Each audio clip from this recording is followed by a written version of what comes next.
అవుతుంది నాన్న. ఓకే. ఇప్పుడు క్లియర్‌గా ఉందా ఆంటీ? ఇప్పుడు బాగుంది. కానీ అలా కంటిన్యూగా మాట్లాడుతుంటే మధ్యలో బ్రేక్ అవుతుంది. మరి ఒకసారి చూసుకో. Okay aunty. Okay aunty. Okay. మనం ఇప్పటి వరకు మన జీవితంలో మనం చాలా వాటి కోసం ఎదురు చూసుంటాం. చాలా మంది కోసం ఎదురు చూసుంటాం. అంటే మన పేరెంట్స్ కోసం కావచ్చు, ఇంకా మిగతా వారి కోసం కావచ్చు, మన సహోదరుల కోసం కావచ్చు, మన స్నేహితుల కోసం కావచ్చు. ఏదో ఒక అవసరం మీద మనం అందరి కోసం ఎదురు చూస్తూ ఉంటాం. అయితే మనకు కావాల్సిన వస్తువుల కోసం కూడా మనం చాలాసార్లు ఎదురు చూస్తాం. అవి రాకపోతే అది ఎంత బాధగా ఉంటది, ఎంత కోపం వచ్చేస్తది అంటే మనకి సహనం ఉండదు అసలు. హ్మ్. అలాగే అది వస్తే ఒకవేళ అది మనకి దక్కితే, ఒకవేళ మనం ఎదురు చూసేవాళ్ళు వస్తే అది ఏ స్థితి అయినప్పటికీ, అది ఏ వస్తువు అయినప్పటికీ అది మనకి దక్కితే చాలా ఆనందంగా, చాలా సంతోషంగా ఉంటది. అయితే నేను ఇది ఎందుకు చెప్తున్నానంటే మనం దీన్ని అలా ఉంచుదాం. ఇప్పుడు నేను మీ ముందు 2 సన్నివేశాలు ఉంచుతున్నాను. అంటే 2 సిట్యుయేషన్స్. ఒకటి ఆదికాండం 18వ అధ్యాయం కనుక మనం చూసినట్లయితే అందులో ఆహ్, అబ్రహాము మామ్రేలోని హ్మ్. సింధూర వనంలో అతని గుడారపు ద్వారం దగ్గర ఒక ఎండవేళ కూర్చొని ఉంటాడు. అప్పుడు అక్కడ అతనికి యెహోవా కనబడెను అని చెప్పి మనం మొదటి వచనంలో చూడొచ్చు. అక్కడ అతనికి యెహోవా కనబడెను. ఆ తర్వాత అక్కడ అతనికి ముగ్గురు మనుషులు తన తలెత్తి చూసినప్పుడు తనకి ముగ్గురు మనుషులు కనబడతారు. అయితే వారు అతడు కనులెత్తి చూచినప్పుడు ముగ్గురు మనుష్యులు అతని ఎదుట నిలువబడి ఉండిరి. అతడు వారిని చూచి గుడారపు వాకిట నుండి వారిని ఎదుర్కొనుటకు పరిగెత్తి నేల మట్టుకు వంగి, ప్రభువా, నీ కటాక్షము నా మీద నున్న ఎడల ఇప్పుడు నీ దాసుని దాటిపోవద్దు. నేను కొంచెం నీళ్లు తెప్పించదను. దయచేసి కాళ్ళు కడుగుకొని ఈ చెట్టు క్రింద అలసట తీర్చుకొనుడి అని చెప్పి వారితో అంటారన్నమాట. మీరు వచ్చి నా ఇంట కొంచెం ఆహారం తీసుకోండి, కొంచెం సేపు నా ఇంటిన విశ్రాంతి తీసుకోండి అని చెప్పి వారిని అడుగుతాడు. అడిగినప్పుడు ఇక్కడ మనం చూడొచ్చు, ఇక్కడ ముగ్గురు మనుషులు అంటున్నారు, ముందేమో యెహోవా అన్నారు. దీన్ని బట్టి మనం అర్థం చేసుకోవాల్సింది ఏంటంటే ఇక్కడ దేవుడు మానవ రూపంలో అబ్రహాం దగ్గరికి వచ్చినట్టుగా మనం అర్థం చేసుకోవచ్చు. అయితే ఇలాగా అబ్రహాం వాళ్ళని అడిగినప్పుడు వాళ్ళు ఏమాత్రం నో చెప్పకుండా తప్పకుండా మేము ఉంటాము, నువ్వు చెప్పినట్లు నువ్వు చెయ్యి అని చెప్తే అబ్రహాం లోపలికి వెళ్ళి అతని భార్య అయిన సారా దగ్గరికి వెళ్ళి 3 మానికలు పిండి పిసికి రొట్టెలు చేయమంటాడు. 3 మానికలు అంటే 3 మెజర్స్ అన్నమాట. ఇంగ్లీష్ బైబిల్లో 3 మెజర్స్ అని ఉంటుంది. సారాని రొట్టెలు చేయమని, తర్వాత తన మంద దగ్గరికి వెళ్ళి అతని పనివానికి ఒక లేత దూడని తీసుకొచ్చి దాన్ని ఇచ్చి దాంతో మంచి వంటకం వండమని చెప్తాడు. ఆ తర్వాత అవన్నీ సిద్ధమైన తర్వాత పాలు, వెన్న, ఈ వండిన వాటిని తీసుకువెళ్ళి అక్కడ దేవుడి దగ్గర పెడతారు. అంటే ఆ మనుషుల దగ్గర పెడుతున్నారు. పెట్టినప్పుడు వాళ్ళు భుజిస్తూ ఉంటారు. ఆ తర్వాత మనం చూసినట్లయితే అక్కడ వాళ్ళు సారా ఎక్కడుంది అని అడుగుతారు. సారా లోపల ఉంది గుడారంలో అని చెప్తాడు. చెప్పినప్పుడు వచ్చే సంవత్సరం మళ్ళీ ఇదే సమయానికి మీకు ఒక కొడుకు పుడతారని చెప్తారు వాళ్ళతోటి, అబ్రహాం తోటి. అందుకు సారా అని అవుతుంది. ఆ తర్వాత జరిగేదంతా మనకు తెలుసు. అయితే నేను ఇక్కడ చెప్పాలనుకున్నది ఏంటంటే ఇక్కడ దేవుడు అబ్రహాం దగ్గర భోజనం చేయటకు ఆయన వేచి ఉన్నాడు అనేది మనం ఇక్కడ గమనించవచ్చు. అంటే అబ్రహాం లోపలికి వెళ్ళి భోజనం అంతా సిద్ధం చేసుకొని వచ్చేంత వరకు మనకు తెలుసు చాలా సమయం పడుతుంది. అంత సమయం ఆయన అబ్రహాముతో అక్కడ ఉండడానికి ఏమాత్రం సంకోచించకుండా ఆయన అక్కడ ఉన్నారు. అలాగే నేను ఇంకో విషయం కూడా ముందు పెట్టాలనుకుంటున్నాను. అది న్యాయాధిపతులు 6వ అధ్యాయం. న్యాయాధిపతులు 6వ అధ్యాయంలో చూసినట్లయితే 6వ అధ్యాయం 11వ వచనం నుంచి చూడొచ్చు మనం. అయితే అక్కడ యెహోవా దూత మళ్ళీ ఇక్కడ ఇదంతా గిద్యోను దగ్గర స్టోరీ. అయితే అప్పుడు ఇజ్రాయేలీని దేవుడు మిద్యానీయుల చేతికి అప్పగించి ఉంటాడన్నమాట. ఎందుకంటే ఇజ్రాయేలీలు దోషం చేయడం వల్ల ఇజ్రాయేలీని మిద్యానీయుల చేతికి యెహోవా దేవుడు అప్పగించడం మనం చూడొచ్చు. అయితే వాళ్ళు ప్రాధేయపడడం, అప్పుడు దేవుడు మళ్ళీ ఒక ప్రవక్తని పంపి వాళ్ళకి ఒక మెసేజ్ని ఇవ్వడం అలా జరుగుతుంది. అదంతా అయిపోయిన తర్వాత ఓఫ్రాలోని అబీయెజ్రీయుడైన యోవాషునకు కలిగిన మాస్తిక వృక్షం ఒకటి ఓఫ్రాలో ఉందన్నమాట. అయితే దాని క్రింద కూర్చుని ఉంటారు ఎవరు? యెహోవా దూత. ఒకసారి నేను అది చదువుతాను, వినండి. యెహోవా దూత వచ్చి అబీయెజ్రీయుడైన యోవాషునకు కలిగిన ఓఫ్రాలోని మస్తకి వృక్షము క్రింద కూర్చుండెను. యోవాషు కుమారుడైన గిద్యోను మిద్యానీయులకు మరుగైయుండునట్లు గానుగ చాటున గోధుమలను దొల్లగొట్టుచుండగా యెహోవా దూత అతనికి కనబడి, పరాక్రమము గల బలాఢ్యుడా, యెహోవా నీకు తోడై ఉన్నాడని అతనితో అనగా, గిద్యోను చిత్తమున ఏలినవాడా, యెహోవా మాకు తోడై ఉండిన ఎడల ఇదంతయు మాకేల సంభవించెను. యెహోవా ఐగుప్తులో నుండి మమ్మల్ని రక్షించెనని చెప్పుచు మా పితరులు మాకు వివరించిన ఆయన అద్భుత కార్యములన్నీయు ఏమాయను. యెహోవా మమ్మల్ని విడిచిపెట్టి మిద్యానీయుల చేతికి మమ్మల్ని అప్పగించెను అని అతనితో చెప్పాను. ఈ కాన్వర్సేషన్ అంతా ఇక్కడ మనం చూడొచ్చు. అక్కడ యెహోవా దూత గిద్యోన్ని కలవడానికి వచ్చినట్టుగా మనకు కనబడుతున్నారు.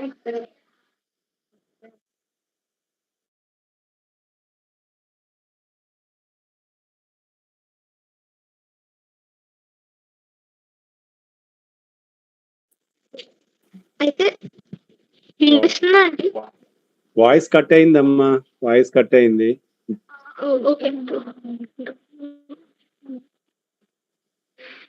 అయితే ఇక్కడ యెహోవా దూత గిద్యోనుకి ఇక్కడ యెహోవా దూత గిద్యోనుకి కనపడి పరాక్రమము గల బలాఢ్యుడా అని చెప్పి గిద్యోను పిలవడం మనం ఇక్కడ చూస్తున్నాము. ఆ తర్వాత గిద్యోను మాట్లాడడం అదంతా మనం చూస్తాం. ఇక్కడ నీవు మాకు తోడై ఉంటే మమ్మల్ని ఎందుకు మిద్యానీయుల చేతికి అప్పగించావు? మమ్మల్ని ఐగుప్తు నుంచి తీసుకొచ్చిన నువ్వే కదా, మరి మమ్మల్ని ఎందుకు మళ్ళీ మిద్యానీయుల చేతికి ఎందుకు అప్పగించావు అని అడగడం జరుగుతుంది. అయితే అసలు ఇక్కడ గిద్యోను దగ్గరికి యెహోవా దూత ఎందుకు వచ్చిందంటే, ఇక్కడ గిద్యోన్ని దేవుడు మనం సెలెక్ట్ చేసుకోవడం చూడొచ్చు. మిద్యానీయుల చేతిలోంచి ఇజ్రాయేలీని బయటికి తీసుకురావడానికి దేవుడు గిద్యోన్ని ఏర్పరచుకున్నట్టుగా మనం చూడొచ్చు. అయితే గిద్యోను మాత్రం మనష్షే గోత్రంలో మా కుటుంబం చాలా చాలా తక్కువ స్థితి కలిగినది, అంటే అసలు ఎన్నిక లేనిది, అందులోని నేను కనిష్ఠుడిని, నన్ను నేను ఎలా చేయగలనది అని అడిగినప్పుడు, నేను నీకు తోడై ఉన్నాను కదా, ఒక మనిషిని హతం చేస్తారో అలాగా మొత్తం మిద్యానీయుల్ని హతం చేస్తావు అని చెప్పి అతనితో చెప్తాడు. అయితే ఇక్కడ గిద్యోను ఏం చేస్తాడంటే, నీవు యెహోవా దేవుడు అని నేను నీ వద్దకి నేను నీకు ఒక అర్పణని తీసుకొస్తాను, నీవు నాకు ఒక సూచన చేసి చూపించు, అప్పుడు నీవు నా ప్రభువు అని నేను నమ్ముతాను, నేను ఒప్పుకుంటాను అని చెప్పి అర్థం వచ్చేలాగా అతను అక్కడ అడుగుతాడట. అయితే అప్పుడు ప్రభువు, నువ్వు వెళ్ళి తీసుకురా, నీ అర్పణను వెళ్ళి తీసుకురా, నేను ఇక్కడే ఉంటాను అని చెప్పి అక్కడ ప్రభువు అన్న మనం చూడవచ్చు. అయితే మళ్ళీ గిద్యోను లోపలికి వెళ్ళి తను కూడా పొంగని రొట్టెలు ఇంకా అలానే మంచి లేత దూడని వండి తీసుకొచ్చి యెహోవా దూత ముందు పెట్టినప్పుడు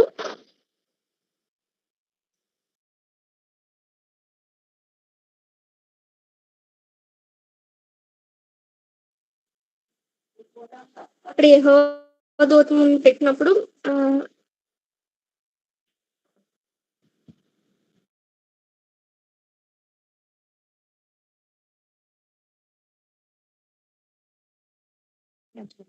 యెహోవా దూత మనం అయితే ఇక్కడ ఏది చెప్పాలనుకుంటున్నానంటే, నీవు తిరిగి వచ్చే వరకు 6వ అధ్యాయము 18వ వచనము చూసినట్లయితే, నేను నీ వద్దకు వచ్చి నా అర్పణమును బయటికి తెచ్చి నీ సన్నిధిని దానిని పెట్టు వరకు ఇక్కడ నుండి వెళ్ళకుము అని వేడుకొనగా ఆయన, నువ్వు తిరిగి వచ్చే వరకు నేను ఉండదనని. అంటే ఏంటి? ఇక్కడ కూడా మనం దేవుడు గిద్యోను కోసం వెయిట్ చేయడం మనం చూడొచ్చు. అంటే ఈ 2 సంగతులు నేను ఎందుకు చెప్తున్నానంటే, ఈ 2 సంగతుల్లోని ఆయన ఎంత మనసుని వాళ్ళ మనుషుల్ని దీవించడానికి ఎదురు ఆయన ఎదురు చూస్తున్నట్లు మనం అర్థం చేసుకోవచ్చు. ఎందుకంటే యెషయా గ్రంథం 30:18 చూసినట్లయితే ఒకసారి.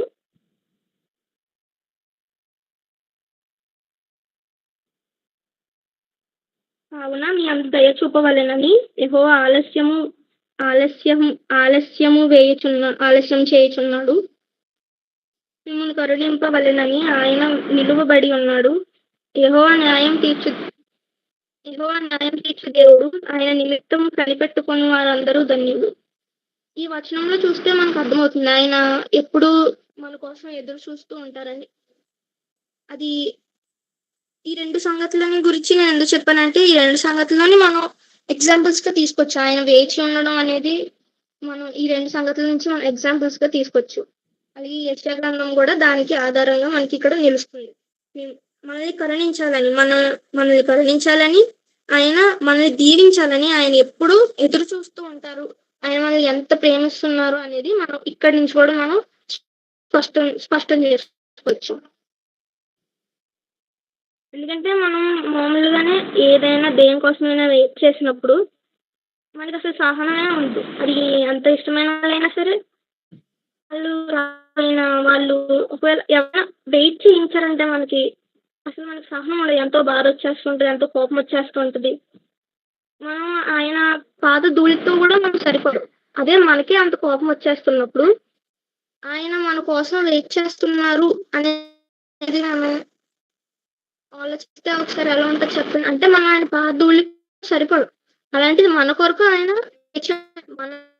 మనం ఆయన వైపు తిరుగుతామని, ఆయన మనల్ని అంగీకరిస్తామని, మనం ఆయన్ని స్వీకరిస్తామని ఆయన మన కొరకు వేచి ఉన్నారు. మనం అది ఎక్కడ చూడొచ్చు అంటే ప్రకటన గ్రంథం 3:20 చూసినట్లయితే,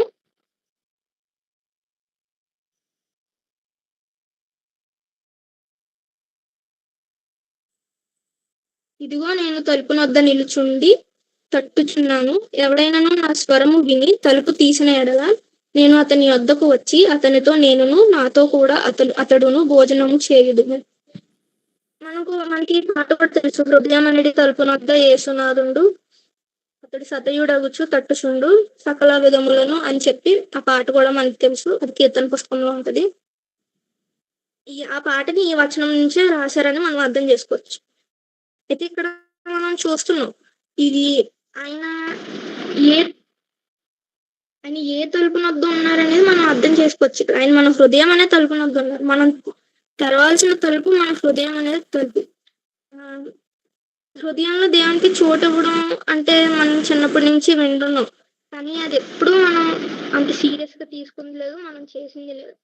కానీ ఆయన నిజంగానే ఇప్పటికి కూడా ఆయన వేచి ఉంటున్నారు. ఇక్కడ ఆయన సర్వ మానవాళి కొరకు వేచి ఉండటం మనం చూడొచ్చు. ఎందుకంటే ఆయన చేతులతో మనల్ని చేసుకున్నారు కనుక ఆయన మనపై చూపించే ప్రేమని మనం ఈ విధంగా మనం ఇక్కడ చూడొచ్చు. ఆయనకి ఎవరు నశించుకోవడం ఇష్టం లేదు కాబట్టి ఆయన ఇప్పటికీ ఇంకా అలానే వేచి ఉన్నారని మనం అర్థం చేసుకోవచ్చు. ఇందాక మనం చూసినట్లు అబ్రహాం దగ్గర ఒక కుటుంబం కొరకు లేకపోతే ఒక వ్యక్తి కొరకు ఆయన ఇక్కడ వేచి లేరు. ఆయన ఇక్కడ మొత్తం సర్వ మానవాళి అంటే ఆల్ హ్యుమానిటీ, మొత్తం మ్యాన్ కైండ్ అంతటి కోసం ఆయన వేచి ఉండడం మనం ఇక్కడ చూస్తున్నాం.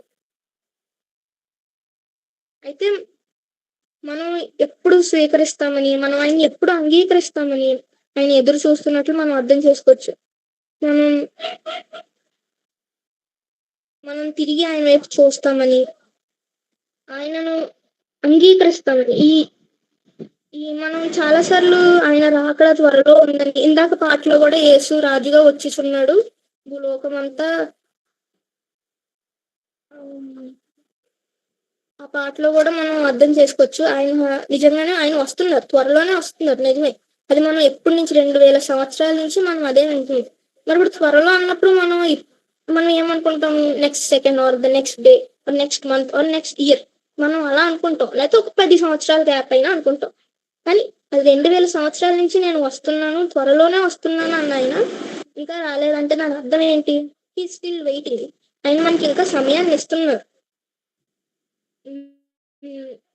మనం తిరుగుతామని, మనం మారుతామని, మనం ఆయన నమ్ముతామని, నిజంగా నమ్ముతామని, ఆయన నిజంగా మనం యాక్సెప్ట్ చేస్తామని ఆయన మన కోసం ఎదురు చూస్తున్నట్టుగా మనం అర్థం చేసుకోవచ్చు. ఇప్పుడున్న పరిస్థితులను బట్టి నేను చెప్తున్నాను. ఆయన ఆయన మనలను ఎంత ప్రేమిస్తున్నారో అది మనం ఇప్పుడున్న పరిస్థితులను బట్టి మనం దాన్ని అర్థం చేసుకోవచ్చు. ఎందుకంటే నిజంగానే ఒకవేళ ఇప్పుడే ఆయన వచ్చేసినట్టయితే ఎంతమంది మనలో ఆయనతో పాటు కలిసి తర్వాత కాలం అంతా ఉంటాం అనేది మనం ఒకసారి ఆలోచన చేస్తే అందులో ఖచ్చితంగా చాలా చాలా తక్కువ మంది ఉంటాం. కాబట్టి ఆయన మనల్ని ఎంత ఇష్టంగా అయితే చేసుకున్నారో మనం కూడా తిరిగి ఆయనకు అంతే ప్రేమను చూపించాలి, అంతే గౌరవాన్ని ఇవ్వాలి, ఆయన్ని అంగీకరించాలి, ఆయన్ని నిజమైన రక్షకునిగా అంగీకరించాలి.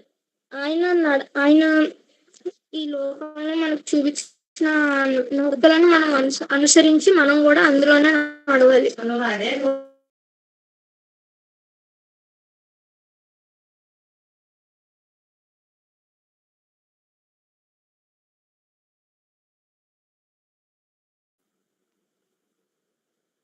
వాయిస్ కట్ అయిందమ్మా, వాయిస్ కట్ అయింది, చూడమ్మా ఒకసారి. అంకుల్ వినపడుతుంది అంకుల్? ఇప్పుడు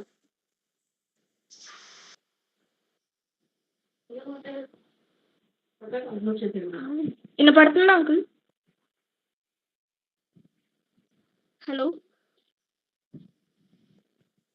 వినపడుతుందమ్మా, చెప్పు. వినపడుతుంది. కాబట్టి మనం ఆయన్ని అంగీకరించడం అనేది ఎంత ముఖ్యమనేది మనం అర్థం చేసుకోవచ్చు. నేను దీనికి కూడా మీకు ఒక రిఫరెన్స్ చూపిస్తాను. యోహాను మొదటి అధ్యాయము 12-13 వచనాలు, మనం 12-13 వచనాలు చూసినట్లయితే అందులో మనకు అర్థమవుతుంది ఆయన్ని అంగీకరించడం అంటే ఏంటి అనేది మనకి ఇక్కడ కనపడుతుంది.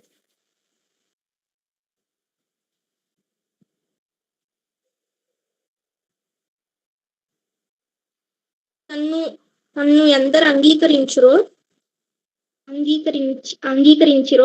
వారికందరికీ, అనగా తన నామమునందు విశ్వాసం ఉంచిన వారందరికీ దేవుని పిల్లలగుటకు ఆయన అధికారము అనుగ్రహించెను. వారు దేవుని వలన పుట్టిన వారే గాని రక్తము వలనైనను, శరీరేచ్ఛ వలనైనను, మనిషేచ్ఛ వలనైనను పుట్టినవారు కాదు. ఈ రెండు వచనాలు మనం చూసినట్లయితే మనకు అర్థమవుతుంది మనం అసలు ఆయన్ని అంగీకరించడం అంటే ఏంటో మనకు అర్థమవుతుంది. ఆయన్ని అంగీకరిస్తే మనకు వచ్చే బహుమతి ఏంటి అనేది మనం ఇక్కడ చూడొచ్చు. ఆయన్ని అంగీకరించడం అంటే ఆయన యందు విశ్వాసం ఉంచడం అనేది మనం ఇక్కడ అర్థం చేసుకోవచ్చు. ఆయన యందు విశ్వాసం ఉంచిన వారే ఆయన పిల్లలగుటకు, ఆయన యందు విశ్వాసం ఉంచిన వారికి ఆయన పిల్లలగుటకు ఆయన అధికారం ఇస్తున్నారు. అది నిజంగా అది ఎంత గొప్ప అధికారమో అది మనందరికీ తెలుసు. ఎందుకంటే అక్కడ మనకి ఆయనతో ఉన్నప్పుడు దొరికే ఆ ప్రేమ, ఆ పీస్, ఆ హ్యాపీనెస్ అది ఇంకెక్కడ మనకి దొరకదు. నిజంగా అది లోకంలో ఉన్న వాళ్ళు ఎవరికి అక్కడ ఎప్పుడు దొరకదు. ఇది మనకి ఎన్ని కష్టాలు ఉన్నా సరే మనకి ప్రేయర్ చేసుకుంటున్నప్పుడు చాలా ప్రశాంతంగా ఉంటుంది, బైబిల్ చదువుకుంటున్నప్పుడు చాలా ప్రశాంతంగా ఉంటుంది. అది ఎవరైనా సరే అది అంగీకరించాల్సింది. ఎందుకంటే ఆయనతో ఉన్నప్పుడు మనకి ఉండే ఆ సంతోషం అటువంటిది అన్నమాట. కాబట్టి అలాగే ఇక్కడ మనం ఇంకోటి కూడా చూడొచ్చు. ఇలా ఆయన్ని అంగీకరించిన వాళ్ళు దేవుని బిడ్డలు అవుతారు. కాబట్టి వాళ్ళు మళ్ళీ పుట్టిన వాళ్ళు అవుతారు.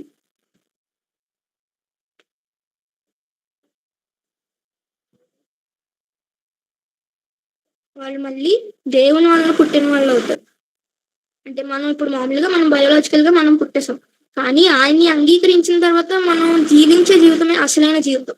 మనం ఇప్పుడు ఉన్నదంతా ఒక వ్యర్థమైన జీవితమే కదా, అది అందరికీ తెలుసు. మనం అది ఎన్ని సంవత్సరాలు అయినప్పటికీ మనం ఎంతో వ్యర్థంగానే ఉపయోగించాం మన జీవితకాలం అంతా. మనం ఒక క్రైస్తవులుగా పుట్టాము, అది చాలా గొప్ప భాగ్యం మనకి. ఎందుకంటే మనం ఇప్పుడు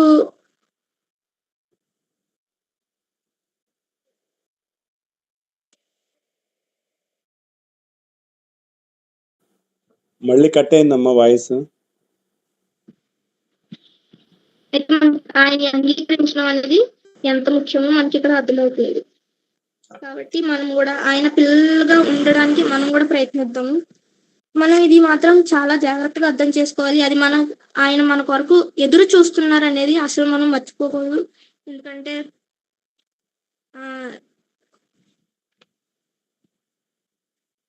ఎదురు చూస్తున్నప్పుడు ఎవరికైనా అది ఎంత బాధగా ఉంటుందో మనకు తెలుసు. మనం ఒకరి కోసం మనం ఎదురు చూస్తున్నప్పుడు వాళ్ళు ఇంకా రాకపోయినా, మనం ఏదైనా వస్తువు కోసం ఎదురు చూస్తున్నప్పుడు అది రాకపోయినా, అది వస్తుందని ఖచ్చితంగా నమ్మకంతో ఎదురు చూస్తాం. కానీ అది రాకపోయినా మనకు చాలా బాధగా అనిపిస్తుంది. ఒకవేళ అది వస్తే ఎంతో సంతోషంతో ఉంటాం.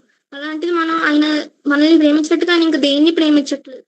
మనకి అది అర్థమవుతుంది. ఎందుకంటే మనకి క్షమించండి, బైబిల్లో మనకు ఒక వచనం ఉంటుంది, దేవుడు లోకంని ఎంతో ప్రేమించను కాగా తన అద్వితీయుడైన కుమారుని ఆయన లోకం పంపించినట్టుగా మనం చూస్తున్నాం. కాబట్టి మనల్ని ఆయన అన్నిటికంటే అత్యధికంగా ప్రేమిస్తున్నప్పుడు, ఆయన మన కోసం ఎదురు చూస్తున్నప్పుడు, మనం ఆయనకి దగ్గర అయినప్పుడు, మనం ఆయన వైపు తిరిగినప్పుడు ఆయనకుండే సంతోషం ఏంటనేది మనం అర్థం చేసుకోవాలి. మరి నాకు ఈ అవకాశం ఇచ్చిన పెద్దవాళ్ళందరికీ నేను నా వందనాలు తెలియజేసుకుంటున్నాను. ఈ వాక్యం అంటే క్షమించండి. అలాగే చాలా సార్లు నా వాయిస్ కూడా బ్రేక్ అయింది, దాన్ని బట్టి కూడా నన్ను క్షమించండి. నాకు ఈ అవకాశం ఇచ్చినందుకు మరి అందరికీ వందనాలు చెల్లించుకుంటున్నాను. Thank you very much. ఓకేనా, థ్యాంక్ యూ నన్ని, ఎలిజబెత్, థ్యాంక్ యూ. దేవుని